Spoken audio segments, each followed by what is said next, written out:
राधे राधे भक्तजनों, आज आप सुनेंगे रविवार के दिन सूर्य भगवान और ब्राह्मण और पीपल तालाब की चमत्कारी व्रत कथा। इस कथा को सुनकर आप भी माले माले बन सकते हैं। आज आप सुनेंगे निर्धन ब्राह्मण और सूखा पीपल का चमत्कारी कहानी। बहुत पहले की बात है, एक गांव में एक निर्धन ब्राह्मण रहता था। यह बहुत ही सरल, ईमानदार और भगवान का परम भक्त था। लेकिन उसकी गरीबी इतनी अधिक थी कि उसके पास रहने के लिए एक कुटिया और खाने के लिए बहुत ही सीमित अनाज था।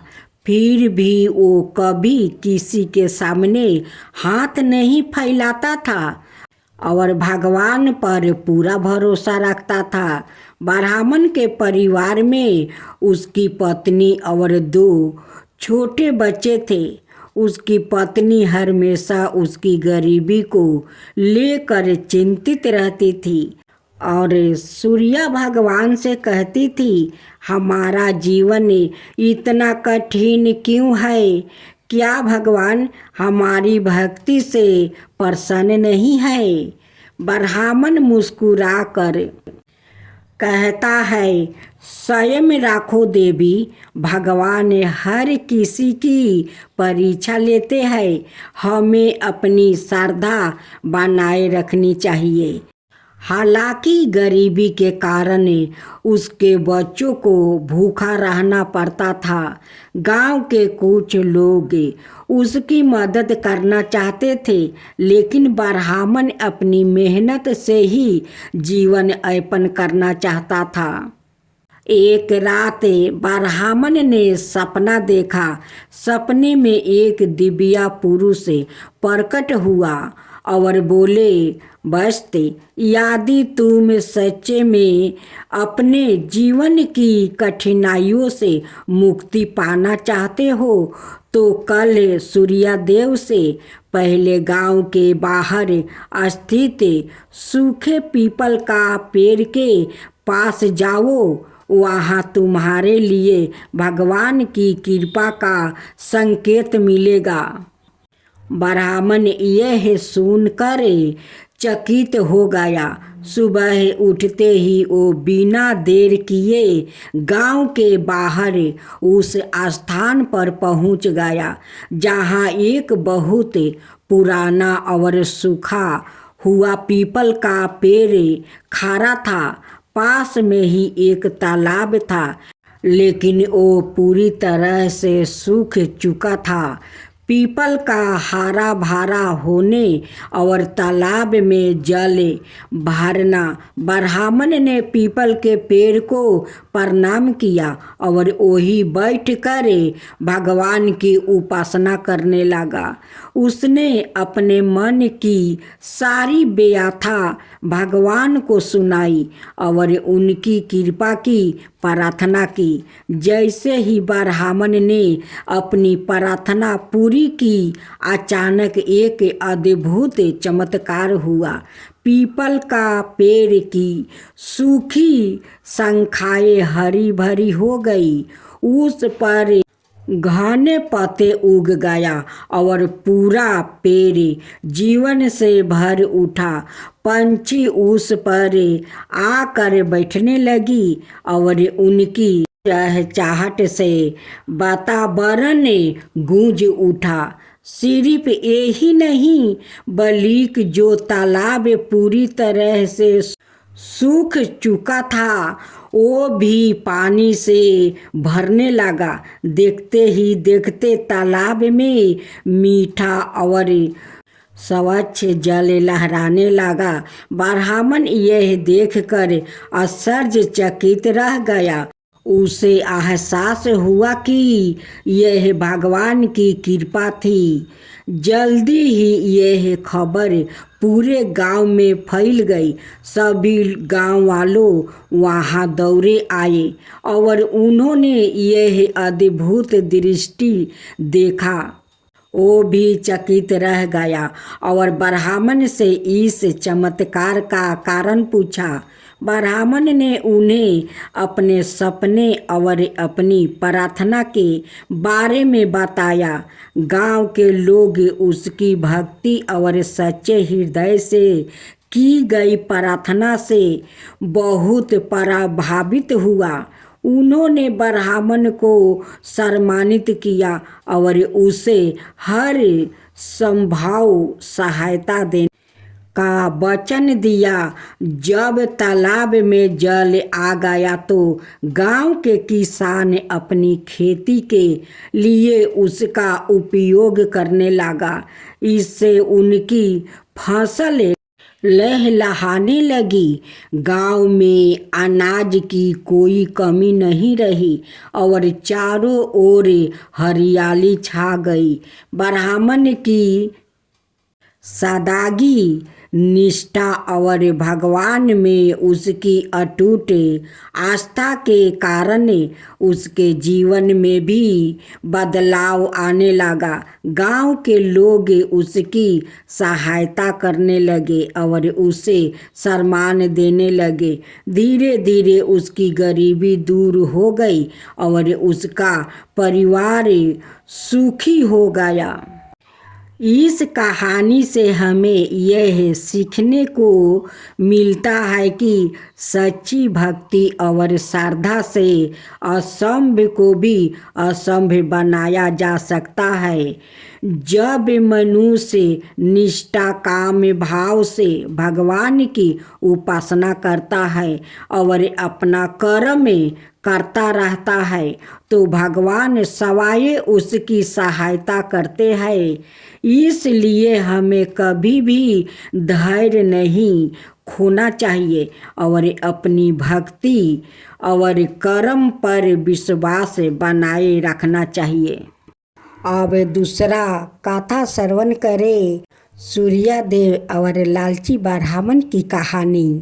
अत्यंत धार्मिक और साधारण संपन्न जीवन जीने वाला व्यक्ति था, लेकिन उसकी गरीबी इतनी अधिक थी कि कभी कभी उसके पास भोजन के लिए भी अन्न नहीं होता था। वो अपनी पत्नी और बच्चों के साथ एक टूटी फूटी झोपड़ी में रहता था और किसी तरह भीख मांगकर अपना जीवन यापन करता था। हालांकि ब्राह्मण का एक गुण था, वो प्रतिदिन सूर्यदेव से पहले उठकर नदी में स्नान करता था और श्रद्धा भाव से सूर्यदेव की पूजा करता था। वो हमेशा सूर्यदेव के सामने बैठकर प्रार्थना करता था, प्रभु कृपा करे, मुझे इस गरीबी से मुक्ति दे। मैं अपने परिवार के लिए अच्छा जीवन चाहता हूँ। एक दिन जब उसकी गरीबी अपनी चरम सीमा पर पहुँच गई और उसकी पत्नी ने उसे ताना देना शुरू कर दिया, वो दुखी होकर जंगल की ओर चल गया। उसने सोचा कि जब तक सूर्यदेव स्वयं प्रसन्न होकर उसे दर्शन नहीं देंगे, वो तपस्या से नहीं हटेगा। वो घने जंगल में एक शांत स्थान पर बैठ गया और कठोर तपस्या करने लगा। उसने ना तो अन्न ग्रहण किया और ना ही जल पिया। वो केवल सूर्य की ओर देखकर उनकी स्तुति करता था और ध्यान में लीन रहता था। धीरे धीरे उसके शरीर की शक्ति क्षीण होने लगी, लेकिन उसने हार नहीं मानी। ब्राह्मण की तपस्या देखकर सूर्यदेव अत्यंत प्रसन्न हुआ। उन्होंने दिव्या आभाव के साथ प्रकट होकर कहा, ब्राह्मण, मैं तुम्हारी तपस्या से प्रसन्न हूँ, मांगो, क्या वरदान चाहते हो?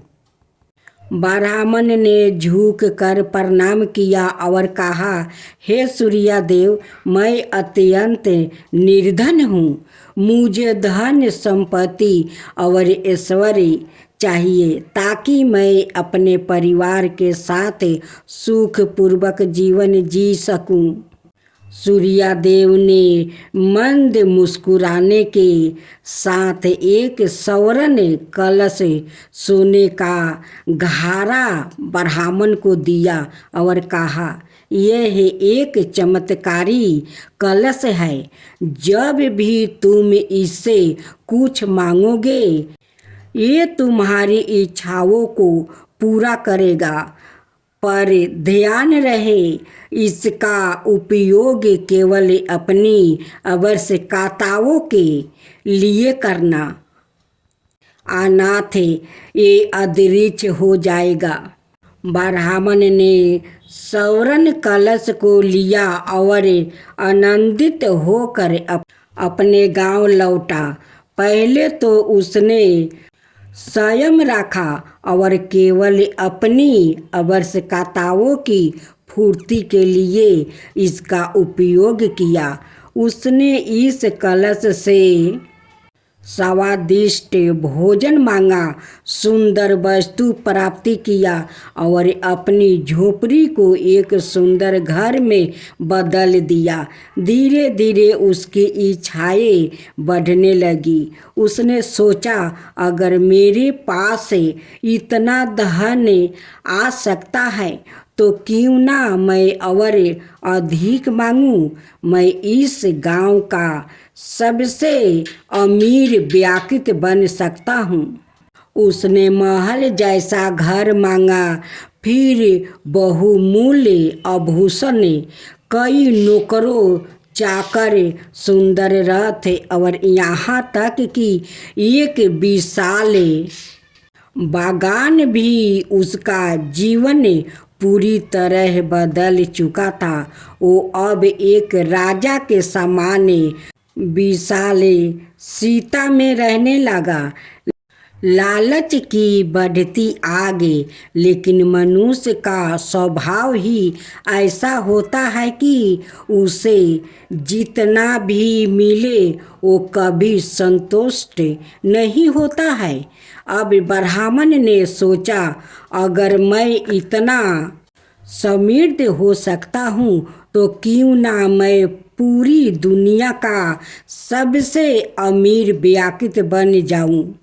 उसने कलश के सामने बैठकर मांगना शुरू किया, मुझे असंख्य सोने की मुद्राएं दो, कई महल दो, हजारों नौकर चाकर दो और पूरे राज्य पर मेरा शासन हो।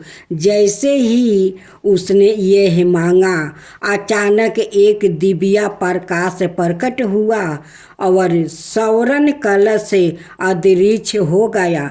देखते ही देखते उसका महल, धन दौलत, आभूषण, सभी चीजें गायब हो गई। वो फिर से उसी गरीब झोपड़ी में आ गया जहाँ से उसने अपनी यात्रा शुरू किया था। ब्राह्मण घबरा गया। उसे समझ में नहीं आया कि यह क्या हुआ। वो रोते हुए सूर्यदेव की स्तुति करने लगा, हे सूर्यदेव, मैंने एक बड़ी भूल की। मैंने अपनी आवश्यकताओं से अधिक मांग लिया, मुझे क्षमा करो।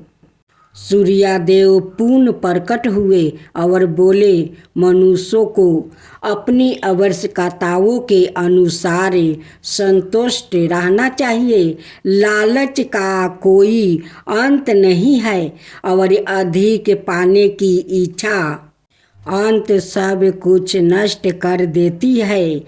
तुमने अपनी सीमाओं को नहीं पहचाना और इसी कारण तुम्हें यह दंड मिला है। ब्राह्मण ने सिर झुकाकर कहा, हे प्रभु, मैं अपनी गलती समझ गया। अब मैं कभी लालच नहीं करूँगा और संतोष पूर्वक जीवन व्यतीत करूँगा। सूर्यदेव ने आशीर्वाद दिया, यही सच्ची सीख है। संतोष ही सबसे बड़ा धन है। यदि तुम फिर से स्वयं से जीवन जियोगे तो तुम्हें अपने कामों का उचित फल मिलेगा। इसके बाद ब्राह्मण ने जीवन भर सत्य और संतोष के मार्ग पर पालन किया और ईमानदारी से मेहनत करके अपनी आजीविका चलाई। लालच का कोई अंत नहीं होता, यह अंत विनाश का कारण बनता है। ईश्वर भक्तों की प्रार्थना सुनते हैं, लेकिन संयम और धर्म का पालन करना आवश्यक है। संतोष ही सबसे बड़ा धन है। जीवन में आवश्यकता से अधिक की इच्छा विनाश ला सकती है।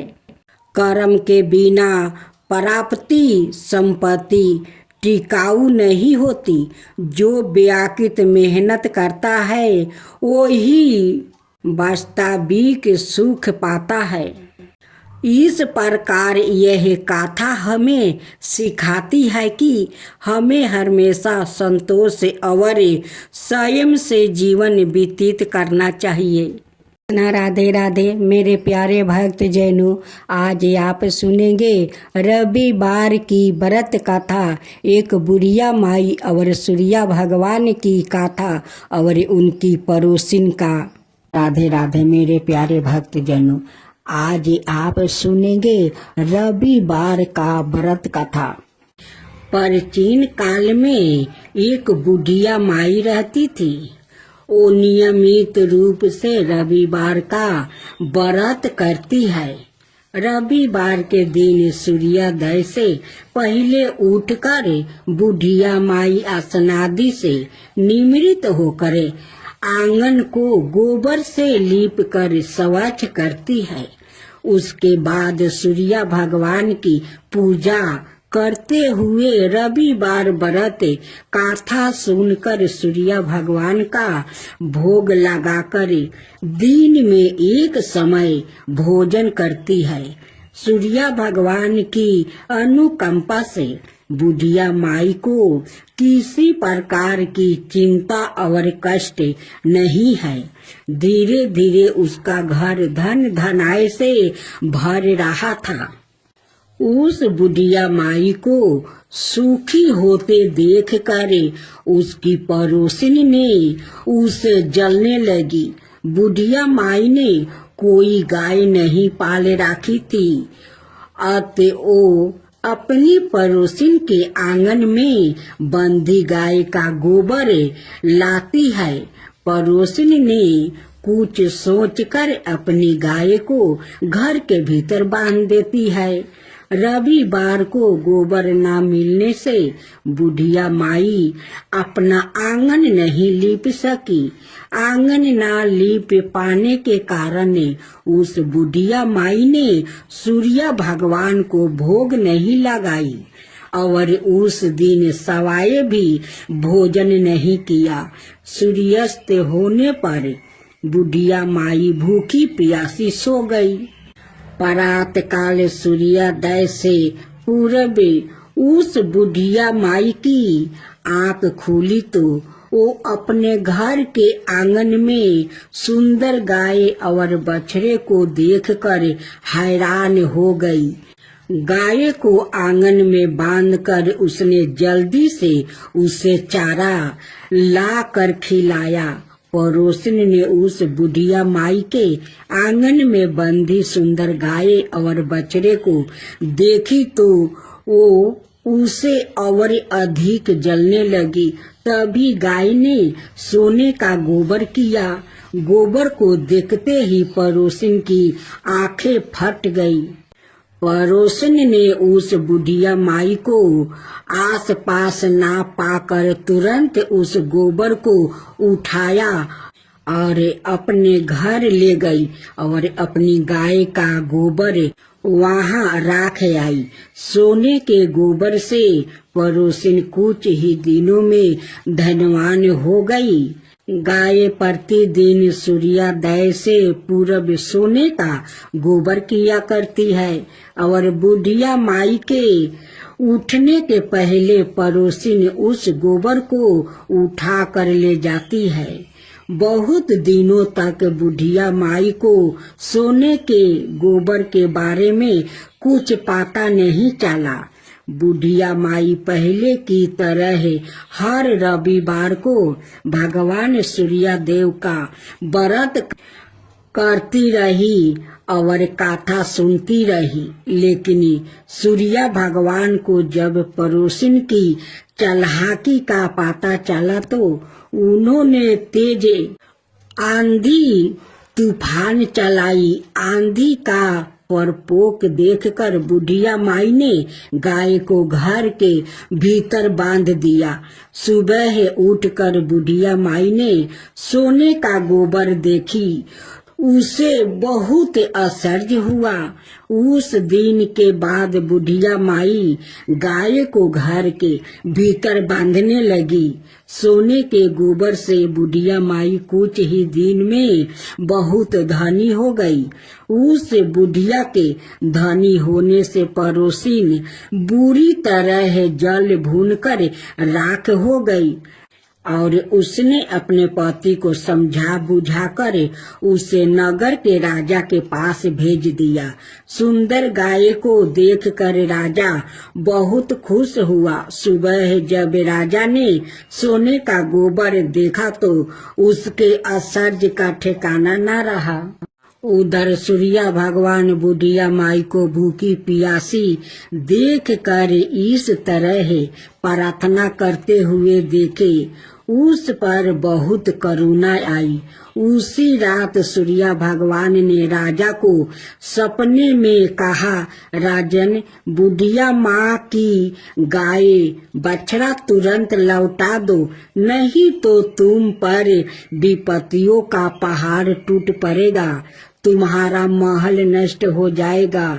सूर्य भगवान के सपने से बुरी तरह भयभीत राजा ने परात उठते ही गाय और बछड़ा बुढ़िया माई को लौटा दिया। राजा ने बहुत सा धन देकर बुढ़िया माँ से अपनी गलती के लिए क्षमा मांगी। राजा ने पड़ोसिन और उसके पति को उनकी इस दुष्ट करतूत के लिए दंड दिया। फिर राजा ने पूरे राज्य में घोषणा करवाई कि सभी स्त्री पुरुष रविवार का व्रत किया करे। रविवार का व्रत करने से सभी लोगों के घर धन धनाय से भर गया। राज भर में चारों ओर खुशहाली छा गई। स्त्री पुरुष सुखी जीवन यापन करने लगे और सभी लोग की शारीरिक कष्ट भी दूर हो गया। अब आप सुने सूर्य उपासना। भगवान सूर्य परमात्मा नारायण के साक्षात प्रतीक है, इसलिए वो सूर्य नारायण कहलाते हैं। वैसे भी भगवान सूर्य प्रत्यक्ष देवता है और समस्त चराचर प्राणियों के आधार है। इसलिए त्रिकाल संध्या में सूर्य रूप से भगवान नारायण की ही आराधना की जाती है। उनकी उपासना से तेज बल आहु और नेत्रा ज्योति की वृद्धि होती है। भगवान सूर्य का अवतार ही संसार के कल्याण के लिए है। वो नृत्य सभी को चेतनता प्रदान करते हैं। चराचर जगत पर कृपा करना ही उनका स्वभाव है। अपने भक्तों और उपासकों पर तो उनकी विशेष प्रति रहती है।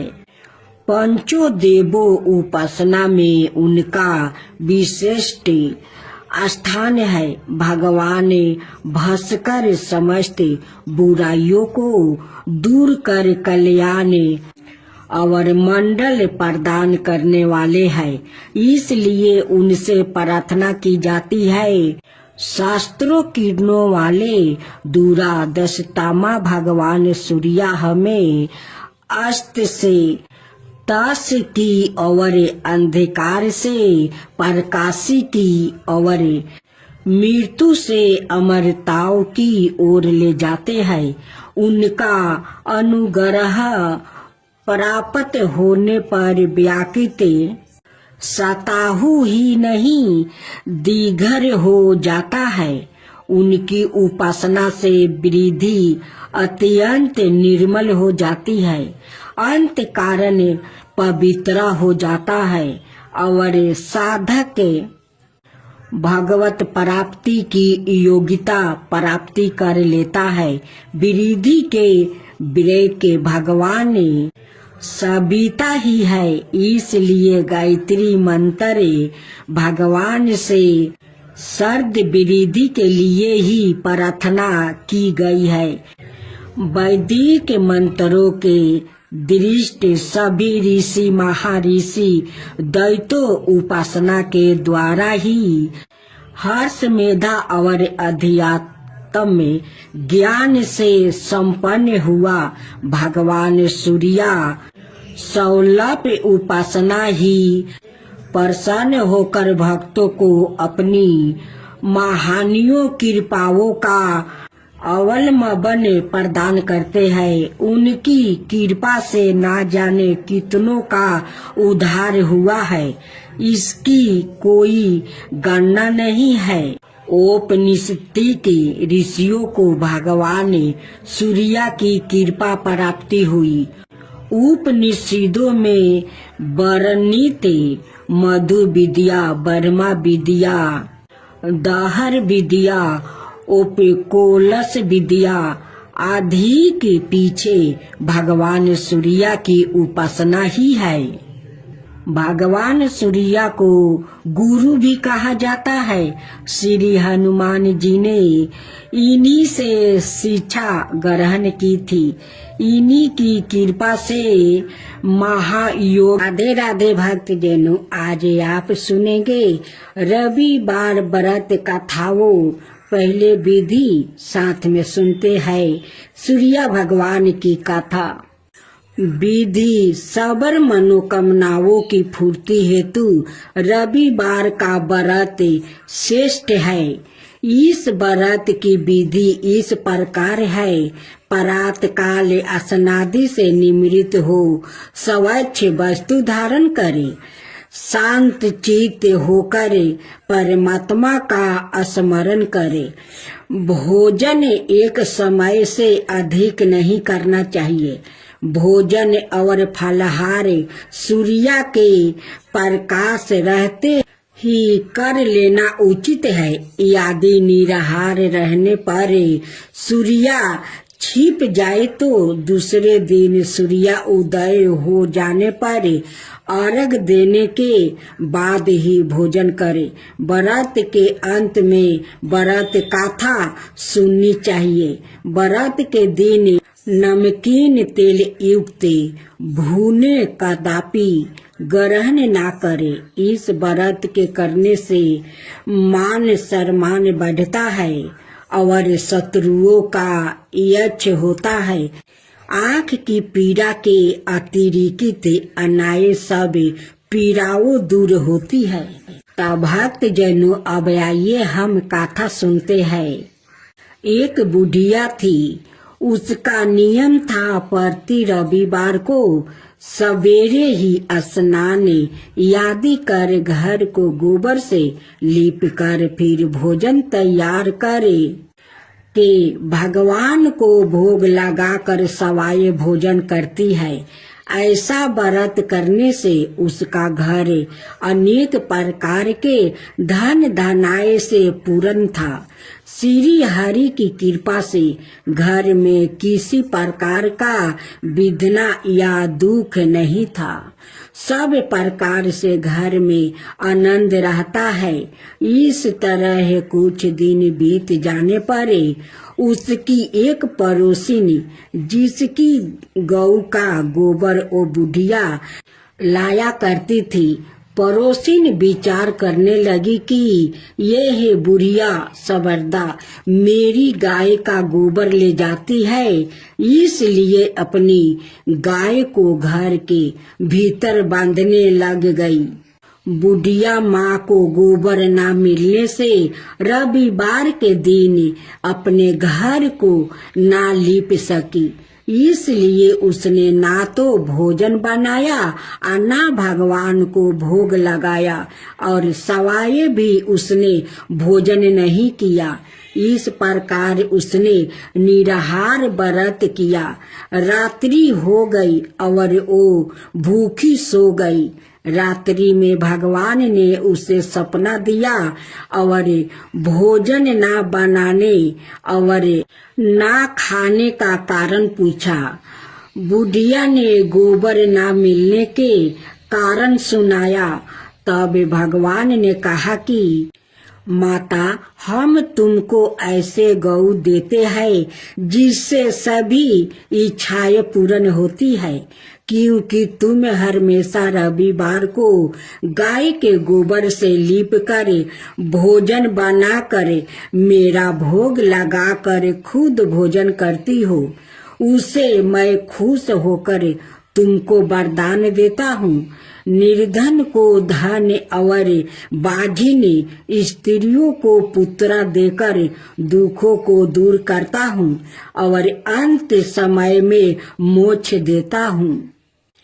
सपने में ऐसा वरदान देकर भगवान तो अंतर्ध्यान हो गए और बुढ़िया की आंख खुली तो वो देखती है कि आंगन में एक अति सुंदर गाय और बछड़ा बांधा हुआ है। वो गाय और बछड़े को देखकर अति प्रसन्न हुई और उसको घर के बाहर बांध दिया और वो ही खाने को चारा डाल दिया। जब उसकी पड़ोसिन बुढ़िया माँ के घर के अंदर एक अति सुंदर गाय और बछड़े को देखी तो जलन के कारण उसका हृदय जल उठा और उसने देखा कि गाय ने सोने का गोबर किया है, तो वो उस गाय का गोबर ले गई और अपनी गाय का गोबर उसकी जगह रख गई। वहाँ नृत्य प्रति ऐसा ही करती रही और सीधी सीधी बुढ़िया को इसकी खबर नहीं होने दी। तब सबर व्यापी ईश्वर ने सोचा कि चालाक पड़ोसिन के कर्म से बुढ़िया ठग जा रही है, तो सूर्य देव ने संध्या के समय अपनी माया से बड़े जोर की आंधी चला दिया। बुढ़िया ने आंधी के भय से अपनी गाय को भीतर बांध लिया। प्रात काल जब बुढ़िया ने देखा कि गाय ने सोने का गोबर दिया तो उसके आश्चर्य की सीमा नहीं रही और वो प्रतिदिन गौ को घर के भीतर ही बांधने लगी। उधर पड़ोसिन ने देखा कि बुढ़िया गौ को घर के भीतर बांधने लगी है और उसका सोने का गोबर उठाने गाय माता नहीं है। हिंसा से जल उठी और कुछ उपाय ना देख पड़ोसिन ने उस देश के राजा की सभा में जाकर कहा, महाराज, मेरे पड़ोस में एक बुढ़िया के पास ऐसा गाय है जो आप जैसे राजाओं की ही योग्य है। वो नित्य सोना का गोबर देती है आप उसे सोने से प्रजा का पालन करिए। ओ बुढ़िया इतने सोने का क्या करेगी? राजा ने यह बात सुनकर अपने दूतों को बुढ़िया के घर से गाय लाने की आज्ञा दी। बुढ़िया पराते सूर्या देव का भोग लगाया भोजन ग्रहण करने जा रही थी कि राजा ने कर्मचारी गाय खोलकर ले गया। बुढ़िया काफी रोई चिल्लाई, किंतु कर्मचारियों के समक्ष कोई क्या कहता। उस दिन बुढ़िया गौ के वियोग में भोजन ना खा सकी और रात भर रो रो कर सूर्या देव से गाय को पुण्य पाने के लिए प्रार्थना करती रही।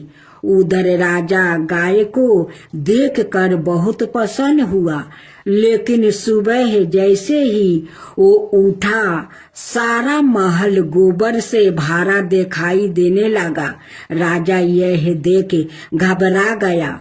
भगवान ने रात्रि में राजा को सपने में कहा कि हे राजा, गाय बुढ़िया को लौटाने में ही तेरा भला है।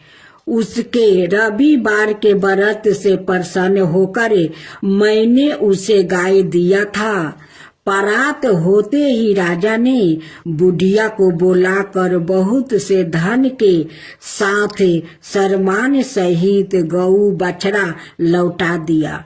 उसकी पड़ोसिन को बुलाकर उचित दंड दिया।